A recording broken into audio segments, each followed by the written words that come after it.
Exercise 9.1 का question second है, a tree breaks due to the storm and the broken part bend so that the top of the tree touches the ground making an angle with it 30 degree. ठीक है, एक tree है suppose ए सी एक tree है और वो तूफान की वजह से क्या हुआ, टूट गया बी पॉइंट से टूटा।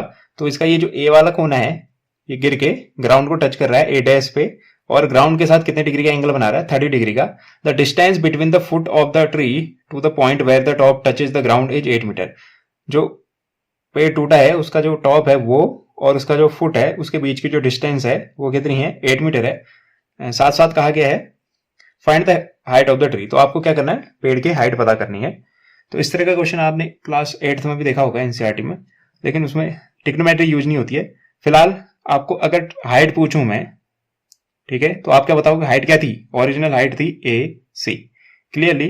अब मुझे हाइट चाहिए तो मुझे बी सी पेड़ का हिस्सा है जहां तक टूटा है और जहां से टूटा है वहां से बेंड हो रखा है वहां से ए डैश बी।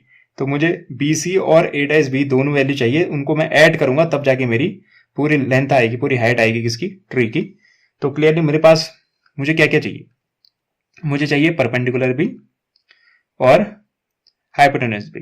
ठीक है, मेरे पास ऑलरेडी जो गिवन है वो गिवन है क्या, बेस गिवन है। ठीक है, तो सबसे पहले मैं फॉर्मूला इस्तेमाल कर सकता हूं। मेरे पास बेस है, बेस के साथ रिलेटेड क्या, परपेंडिकुलर। बेस और परपेंडिकुलर कैसे रिलेटेड होता है, कौन सा ट्रिग्नोमेट्रिक रेशियो होता है, 10। तो मैं 10 30 करके अगर मैं 10 30 लिखूं, यहाँ पे जो ट्रायंगल फॉर्म हो रहा है इसमें अगर मैं 10 30 लिखूं तो फॉर्मूले से 10 30 क्या होता है, 30 के सामने 10 30 होता है परपेंडिकुलर अपॉन बेस। 30 के सामने जो होगी लाइन साइड होगी उसको कहते हैं परपेंडिकुलर। तो बीसी परपेंडिकुलर होगी, बेस क्या हो गया ए डैश सी। तो बीसी अपॉन ए डैश सी। क्लियरली मेरे पास 10 30 की वैल्यू है, 10 30 की वैल्यू लिखूंगा और ए सी तो मेरे पास है ही, तो उससे मेरे पास बीसी मालूम पड़ जाएगा।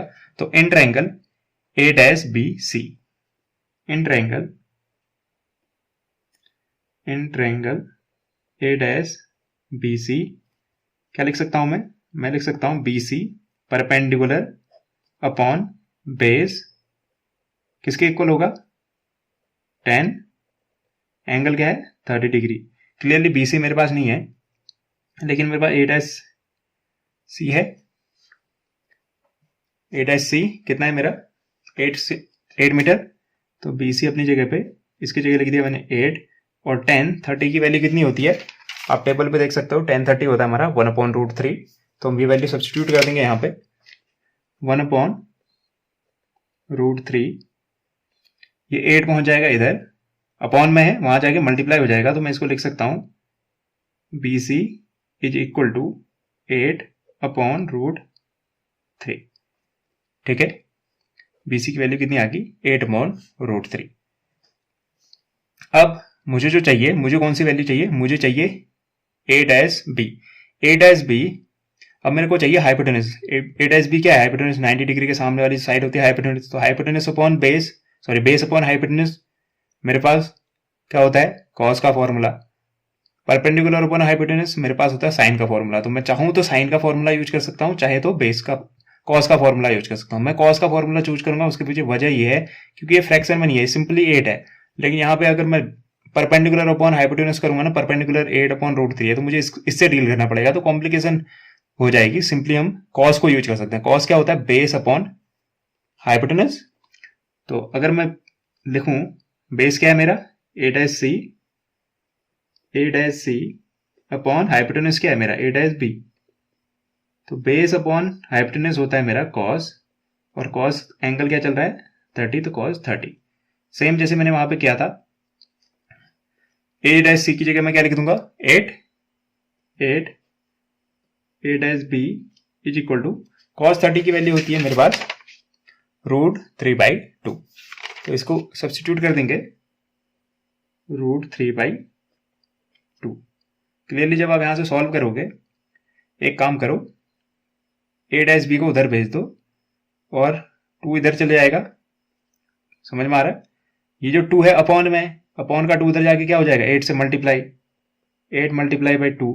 ठीक है, इक्वल की जगह इक्वल, और √3 यहाँ √3 के साथ क्या हो जाएगा, ए डैश बी मल्टीप्लाई हो जाएगा। ठीक है, इसको और अच्छे से लिखना चाहें तो ये हो जाएगा 16 अब is equal to A dash B. अब ए डैश बी और अंडर रूट के बीच में क्या था, अंडर रूट 3 के बीच में कोई साइन नहीं था, मल्टीप्लाई, तो मल्टीप्लाई इधर आके क्या हो जाएगा, डिवाइड। 16√3 अपॉन √3 बन जाएगा a डैश b की वैल्यू। तो यहां से मेरे पास a डैश b भी आ गया और bc भी आ गई। मैंने क्या कहा था, हाइट क्या है हमारी, लेंथ क्या है, पेड़ की जो हाइट है वो है bc में, जब मैं a डैश b ऐड करूंगा तो मेरे पास bc भी है और a डैश b भी है, दोनों को ऐड कर देते हैं, हमारे पास रिक्वायर्ड हाइट आ जाएगी। So height of the tree is equal to a dash b plus bc। a dash b की वैल्यू कितनी थी, 16/√3 प्लस bc की वैल्यू थी 8/√3। ऐड करने पे एलसीएम सेम आएगा √3 और सिंपली ये ऐड हो जाएंगे 16 प्लस 8, जो कि कैलकुलेट करके मुझे रिजल्ट देगा 24/√3। अब मैं इसको रैशनलाइज कर देता हूं, यानी ऊपर नीचे √3 से मल्टीप्लाई कर देता हूं, तो ऊपर भी √3 से मल्टीप्लाई कर देता हूं और नीचे भी √3 से मल्टीप्लाई कर देता हूं।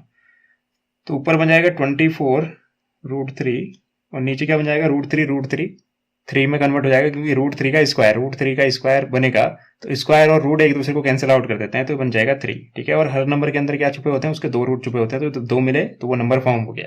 अब सिंपली 3 से इसको सॉल्व कर लेंगे हम, तो 3 से कितने टाइम्स कैंसिल आउट होगा, ये 8 टाइम्स। तो जो फाइनल रिजल्ट आएगा वो आएगा 8√3, ट्री की हाइट मीटर। उम्मीद करता हूँ आपको ये एक्सप्लेनेशन पसंद आया होगा और समझ भी आया होगा। Thank you and have a nice day.